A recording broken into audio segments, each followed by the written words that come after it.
नमस्कारम सद्गुरु। शालिग्राम एक खास तरह का पत्थर होता है। कहते हैं कि आप उसे एक अलग तरीके से प्रतिष्ठित कर सकते हैं और तांत्रिक प्रक्रियाओं में इस्तेमाल कर सकते हैं।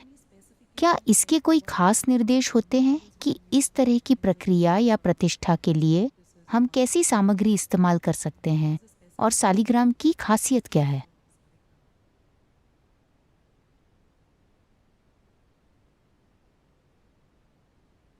शालिग्राम आमतौर पर जो आपको दुकानों में मिलता है वो ज्यादातर एक अंडे के आकार का पत्थर होता है।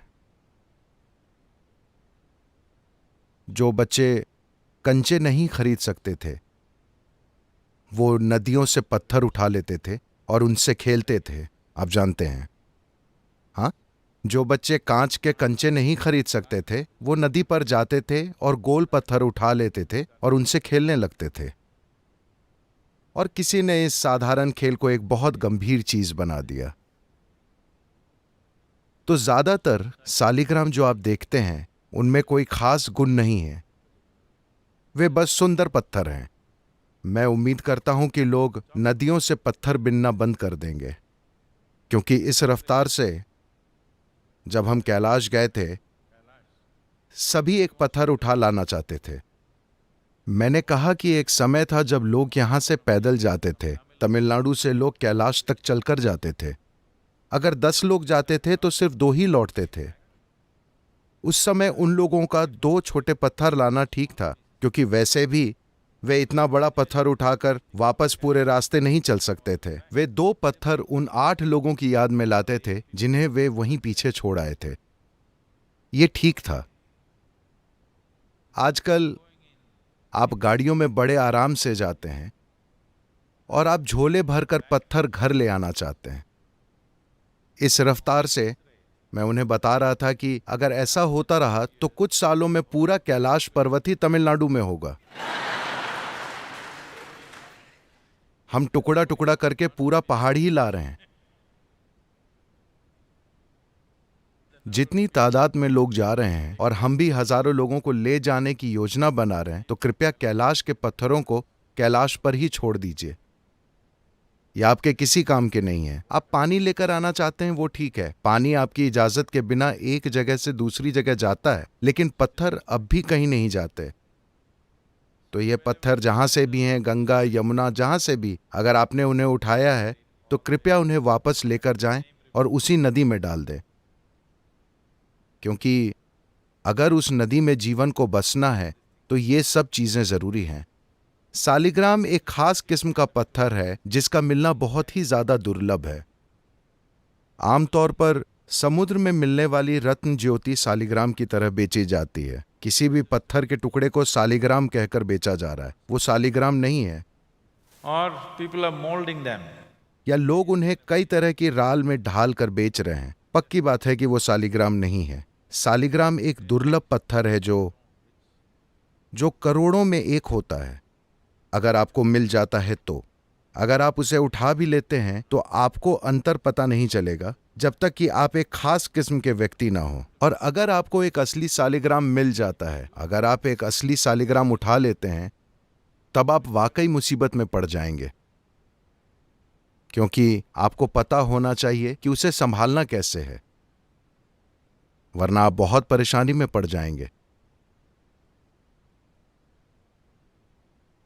यह आपका जीवन बना भी सकता है अगर आपको पता है इसे इस्तेमाल कैसे करना है। यह एक महान खजाना है अगर आपको इस्तेमाल पता है, वरना यह विनाशकारी हो सकता है अगर आपको नहीं पता।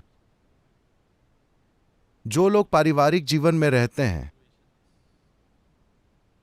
साधारण जीवन बिना पर्याप्त अनुशासन, एकाग्रता, जागरूकता के, उन्हें अपने घर में कभी शालिग्राम नहीं रखना चाहिए। अगर वो रखते हैं तो उन्हें जबरदस्त अशांति से गुजरना पड़ सकता है। हमने ऐसे परिवार देखे हैं। करीब 2-3 पीढ़ियों पहले उनकी दादी दादा या कोई एक शालिग्राम ले आया, उन्होंने इससे अपना जीवन बना लिया, लेकिन उनके मरने के बाद अगली पीढ़ी को नहीं पता था कि कैसे रखना है।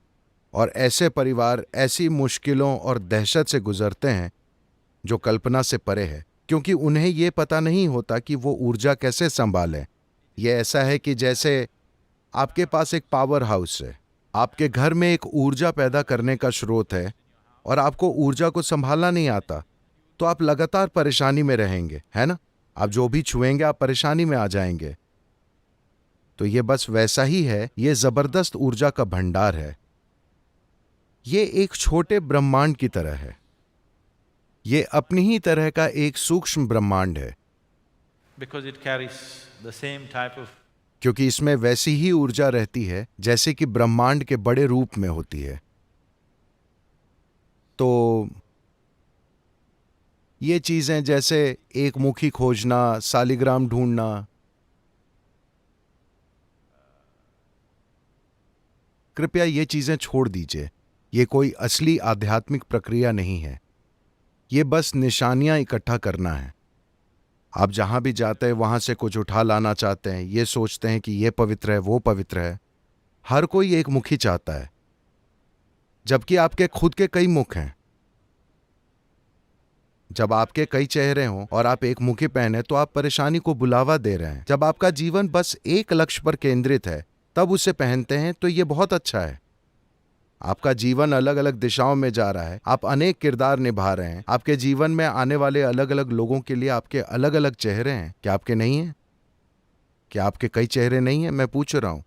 जब आपके कई चेहरे हैं और आप एक मुखी पहने तो आप परेशानी को न्योता देंगे, बस यूं ही। ऐसी नायाब चीजों की तलाश बंद कर दीजिए। ऐसा बहुत कुछ है जो आप इसके साथ कर सकते हैं, ये वो करते हैं। instead of going about looking for बजाय इसके कि आप इन दुर्लभ चीजों को नदी में, पेड़ पर या कहीं और खोजते फिरें, उन्हें छोड़ दीजिए। अगर आप ऐसी चीजों के लायक हैं तो वो किसी न किसी तरह आपको मिल जाएगी, लेकिन मुझे नहीं लगता कि अभी आपको उनकी जरूरत है।